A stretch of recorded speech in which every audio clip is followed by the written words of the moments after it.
Halo rekan-rekan semuanya, kembali lagi bersama saya. Dan di sini saya akan kembali melanjutkan pembahasan seputar perkembangan pergerakan P-Network yang terbaru lagi.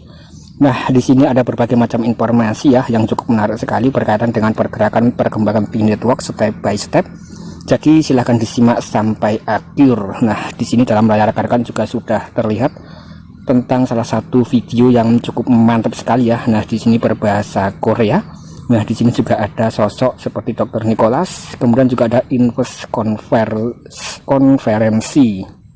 Nah, kemudian di sini langsung saja admin mengambil informasi ya. Yang pertama dikutip dari P-Network Time atau P-Network Up to Date. Nah, di sini memberitakan informasi yang cukup mantap ya. Wawasan Dr. Nicholas menyoroti resiko terkait dengan ICO, khususnya tantangan yang ditimbulkan oleh volatilitas pasar dan juga potensi penyimpangan dari visi proyek. Dalam kasus P-Network, pendekatan unik menghindari ICO tujuannya adalah untuk menumbuhkan ekosistem yang berkelanjutan dan berbasis komunitas, kemudian juga meminimalkan pengaruh spekulasi, komitmen proyek terhadap pertumbuhan organik, dan juga landasan yang kokoh mencerminkan visi strategi untuk kesuksesan jangka pandang. Nah, di sini sekali lagi untuk daripada P-Network tidak melakukan ICO atau tidak melakukan pre-sale dan jual koin. Nah, di sini adalah semacam dokumentasi ya, konferensi SFWV atau SWFF blockchain pada tahun 2017 silam. Simbol sumbernya adalah @koreanteacher1. Jadi di sini ada semacam dokumentasi ya. Nah, ini adalah sosok Dr. Nicholas, kemudian juga ada sosok-sosok yang lain ya dalam invest konferensi. Dan sekali lagi P-Network itu tidak melakukan ICO dan tidak melakukan penjualan koin, yang mana di sini berbeda sekali konsep project ya dengan project kripto yang sudah ada sebelumnya, yang sudah listing di CMC. Kebanyakan itu melakukan semacam penjualan koin di awal ya atau ICO. Sedangkan P-Network di sini sebagai project mata uang tidak melakukan ICO ya. Sekali lagi di sini harganya masih belum ada, dan visi dan misi atau tujuan daripada P-Network itu juga sangat jelas sekali ya, menjadi mata uang yang paling banyak digunakan di seluruh dunia. Kemudian kalau kita lihat di dalam pergerakan informasi P-Network step by step atau P-Network up to date, ada berita menarik lain. Tempat Wisdom Tree. Nah, di sini Bitcoin ETF, kemudian BTCW terdaftar di depository.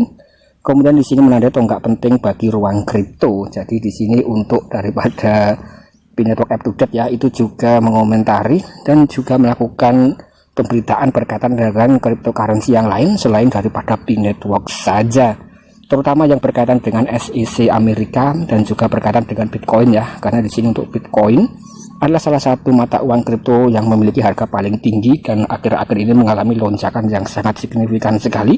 Kalau rekan-rekan lihat di dalam CMC ya, yaitu mengalami lonjakan harga di kisaran $45.000, jadi sedang mengalami bullish.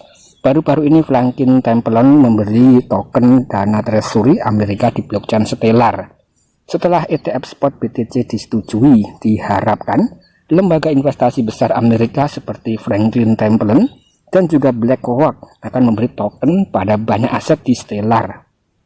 Nah, di sini juga dikomentari oleh daripada Dawot ya, salah satu komunitas dari Korea, @koreanteacher, yang tadi juga memberitakan informasi tentang dokumentasi core team tentang P-Network tidak melakukan ICO. Kemudian di sini juga disebutkan ya, untuk Franklin Templeton juga membeli token di dalam blockchain Stellar. Kemudian di sini apakah BlackRock juga akan membeli token di dalam jaringan blockchain Stellar ya. Nah, ini juga bisa memberikan dampak yang positif bagi P-Network.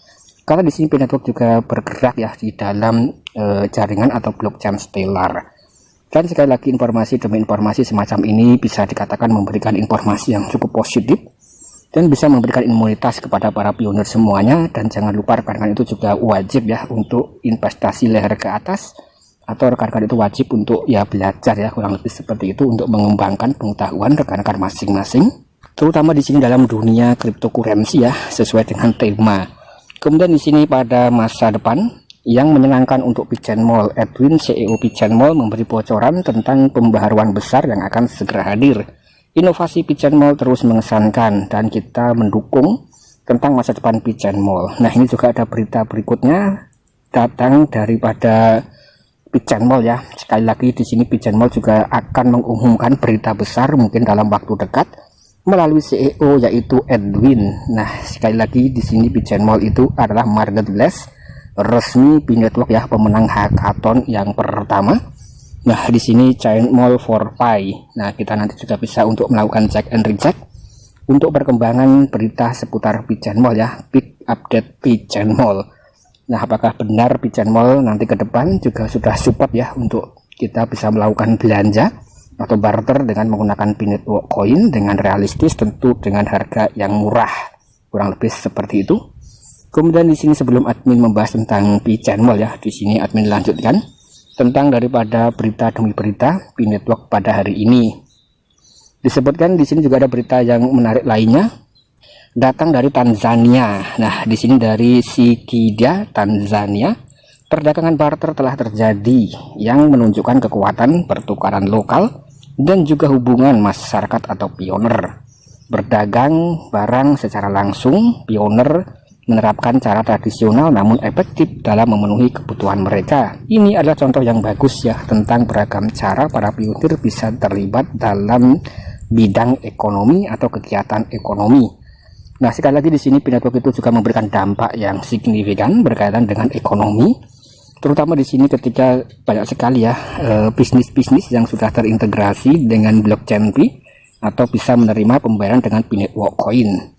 Kemudian beberapa waktu yang lalu admin juga sempat membahas ya tentang daripada harga GCV dan juga tentang daripada marketplace P-Mall ya, yaitu di kawasan Arab. Kemudian di sini juga banyak sekali perkembangannya dari berbagai mancanegara, dan kali ini adalah berita dari Afrika ya, atau di Tanzania.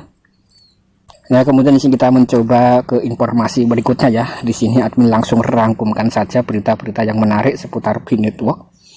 Disebutkan di sini BlackRock dan juga ARK baru saja melakukan pemotongan signifikan pada biaya ETF mereka sehingga memperoleh persaingan mendapatkan pelanggan.